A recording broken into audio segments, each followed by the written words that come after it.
আমি মুক্তিযোদ্ধা, যুদ্ধ করেছি। আমার নেতা শহীদ জিয়া দেশ স্বাধীন করেছে।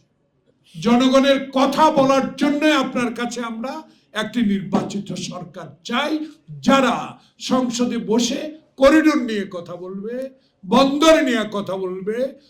আজকে যে শহীদ মিনারে পল্লী বিদ্যুৎ সমিতির কর্মচারীদের দাবি নিয়ে কথা বলবে, এমন সরকার আসবে, এমন নির্বাচন, সুষ্ঠু নির্বাচন মধ্য দিয়ে যারা সচিবালয়ে উত্তপ্ত অবস্থাকে নিরসন করতে পারে। এমন সরকার তারেক রহমান চায়, যে সরকার নির্বাচিত হয়ে পার্লামেন্টে যাবে, সেই সরকার বর্ডারে গুলি বন্ধ করতে পারবে, হিন্দুস্তান ভারতবর্ষের অগণতান্ত্রিক কার্যকলাপ বন্ধ করার জন্য ফাইট করতে পারবে। শেখ হাসিনাকে দৃশ্যমান আইনের আওতায় এনে বিচার করার দাবি তারেক রহমান তার দল করেছে, সেটা দৃশ্যমান করার যে ব্যবস্থা আপনি আজও করতে পারেন নাই। তাই আমাদের স্পষ্ট দাবি, আমরা রাজপথে ছিল, আমরা 17 বছরে কারার, অনেকে 10 বছর জেলে ছিল,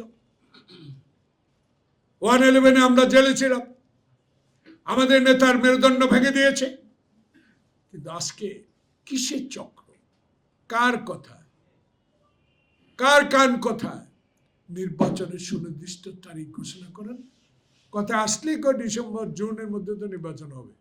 কোন জুনে হবে? 2025, 2026, 2027 না 2028? ঠিকই, আপনি 2026-এর কথা বলেন, কিন্তু আমরা তো, জনগণ তো এটা চায় না। এত বিলম্বিত কেন? কারণটা কি? কাউকে সংগঠন শক্তিশালী করার জন্য, সংগঠন বানাবার জন্য? আরে কি অবস্থা রে ভাই দেশে! দেশে আন্দোলন করছি ভোটের জন্য, পার্লামেন্টের জন্য।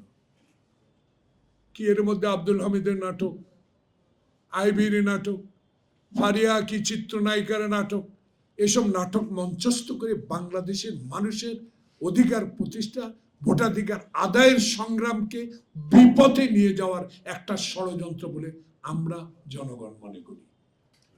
আজকে আমরা অনুরোধ জানাবো আপনার কাছে, আমরা রাস্তায় নামতে চাই না। গর্ষদা ভালোই বলেছে, রাস্তায় নামলে থাকতে পারবে, কিন্তু সে ব্যবস্থা আমরা করতে চাই না। আমরা এমন ব্যবস্থা চাই, 91 সালে শাহাবুদ্দিন